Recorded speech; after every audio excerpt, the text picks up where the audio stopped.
Welcome back to First Take. We go back to the NFL. Not quite the divisional clash we hope for, as the Seahawks completely dismantled the Niners in Seattle 41-6. Kenneth Walker III had 116 yards and 3 touchdowns. Then an epic clash yesterday as the Cardiac Bears scored an unbelievable touchdown to tie the game with 18 seconds left, but were unable to carry that magic into overtime as Caleb Williams threw that interception.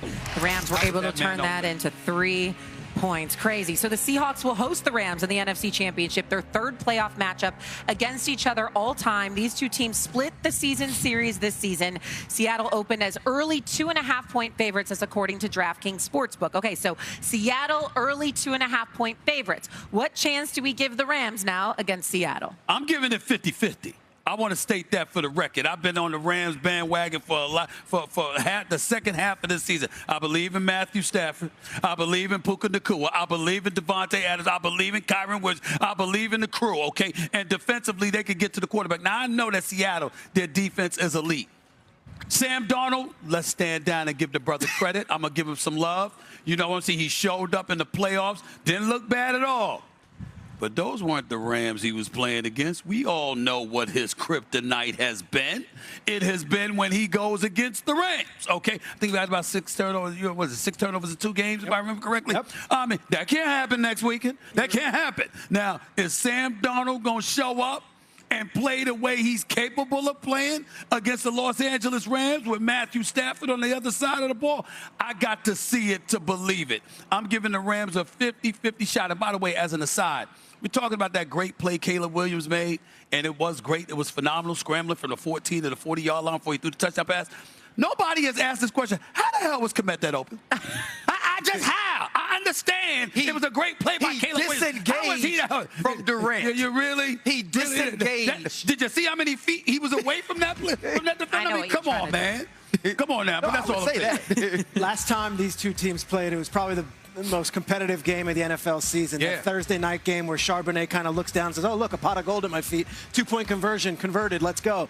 The Rams put up 581 yards of offense in Seattle that game. It's the most any team has put up yards-wise the entire season over any opponent. First team in NFL history to lose after scoring 500 yards and having a 3+ turnover margin. McVay yesterday in his press conference, I thought, was incredible after the game. He said that those guys saved me. I didn't call my best game. No, he didn't. I was out of my mind. I did not call the best game, and the defense saved us, and then Devontae saved us. Stafford, Mevis, the kicker, they figured it out. Sean McVay doesn't have 2 bad games in a row. So do the Rams have a chance? Yes. We've got to make picks this week. I might take the Rams, and that's nothing against the Seahawks, who are dominant against the 49ers and are traditionally dominant in the playoffs at home.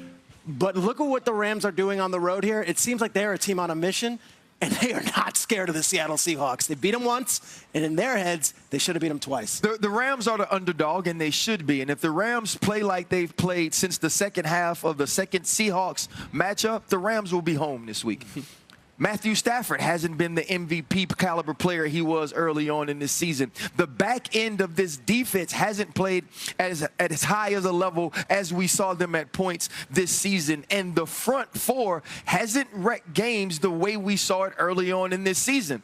And with saying all that, the best games we've seen them play this year offensively, for sure, are against the Seattle Seahawks. The way they ran the football early on with Kyron Williams, then made the adjustment to go to the pass in game 1. Also defensively turning over Sam Darnold 4 times. This game is going to be highly competitive. And to me, when this game gets highly competitive, do you believe in Matthew Stafford more than you believe in Sam Darnold?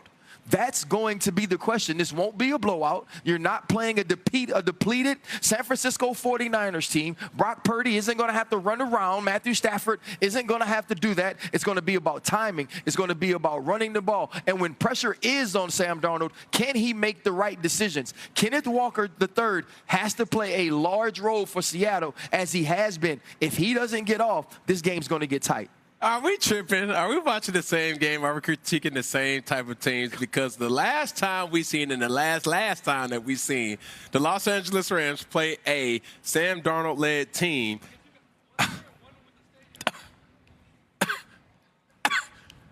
Choke. Oh, I didn't know what that was. I wasn't either. I was like, does he need I didn't know if he was coughing the ball up. I didn't know if he it was a lot of coughing. I didn't know if you was all right. That's cool. Coughing the ball up and turnovers. 7 of them. Sam Darnold when playing the Los Angeles Rams. Now, when you start to think, yes, is Matthew Stafford playing at an EVP caliber level? I would say so. I seen it firsthand in Carolina. Did you see the situation in Chicago? He has been what he needed to be for his team to at least have a chance and ultimately win it. When you think about the nemesis or the thorn in the side for Sam Darnold, it has been nobody else but the Los Angeles Rams. So why not give them the edge over this game? This team is bumping at a high level. They might as well call themselves road warriors because of what they've been able to do on the road this year. They've been the team that has went in your trap and took over your trap. Are you okay, Mr. Ryan? Because Cam Newton, the first game they played a team with a losing record. It's gave up okay. 31 points. Find a way to win, brother. That's what it's all about. They advance. One thing I want to say. Sam Darnold, against every other team in the National Football League over the last 2 seasons, 28-4 with a 103 passer rating. Against the Los Angeles Rams, 1-3. Come on, bro. 78 passer rating. I'm just saying. These two teams split the regular season with the Rams scoring 58 points, the Seahawks scoring 57. We know it'll be a close game here in the NFC Championship game. Coming up after the break, though, we are here in my... Where is the example of the team that made the midseason deal that actually used that person to win it all? Well, Rashid Shaheed may be that guy for Seattle because he opens up, they got him from New Orleans, opens up the game with a kick return touchdown. Sam Darnold, they did it perfectly. Oh, we're up big? You don't need to throw the ball around. We just need the game to end. Oh, by the way, when we are going to ask you to throw the ball, we're going to have you throw a dime to Jackson Smith and Jigba for a touchdown, rolling to your left, finding a way to be able to square his shoulders, and then delivering a dot. That was an incredible throw on that back pylon to JSN. Especially when you're dealing with an oblique injury. Yeah, like that's not the torque that's on his core in making that throw. Yeah. That's big time now. Give Sam Darnold credit for his mental and physical toughness at that moment. So Darnold's 12 of 17, 124 a touchdown. Kenneth Walker, the third, awesome. 19, 116, 3 touchdowns in this game. And just behind the scenes, so irrelevant, but it tells the story. I do handwritten notes for every game. Yeah. The least amount of notes I have by far is from this Seattle-San Francisco game because this was over within the first 5 minutes, it felt like, unfortunately. They led 13 seconds into the game. Right. So it's like, what else is there from the Seattle's just that good. Now, this is where the notes come in. What about San Francisco? Brock Purdy, are you confident you can win the Super Bowl next year? I really do believe that, we have the right guys, man.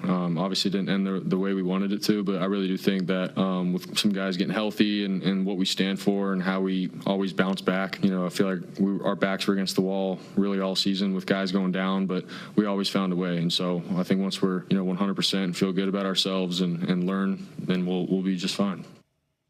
And I agree with that because I love Purdy and the fact that he took this team and helped take this team this year to this point with all of the injuries. What do we think about the Niners moving forward? Is this it, or are they just getting started? No, this is it, because how are the Niners going to be better than any one of the teams that they're looking up at in their division? I'm not going to pick the Niners to finish in front of the Rams next year, regardless of what they do this offseason. I'm not going to pick the Niners to be in front of the Seattle Seahawks. That may well be the representative for the conference in the Super Bowl. So no, I understand Kyle Shanahan knows what he's doing. John Lynch knows what he's doing. They have a solid program out there. But because they play in the NFC West, that is a huge bar to clear in terms of finding a way to get back to the top of the division. So as impressive as Brock Purdy has been this year, as impressive as CMC has been this year with over 450 touches from scrimmage, I don't know how he's going to replicate that, but as impressive as they've been, I can't depend on this 49ers core to give me that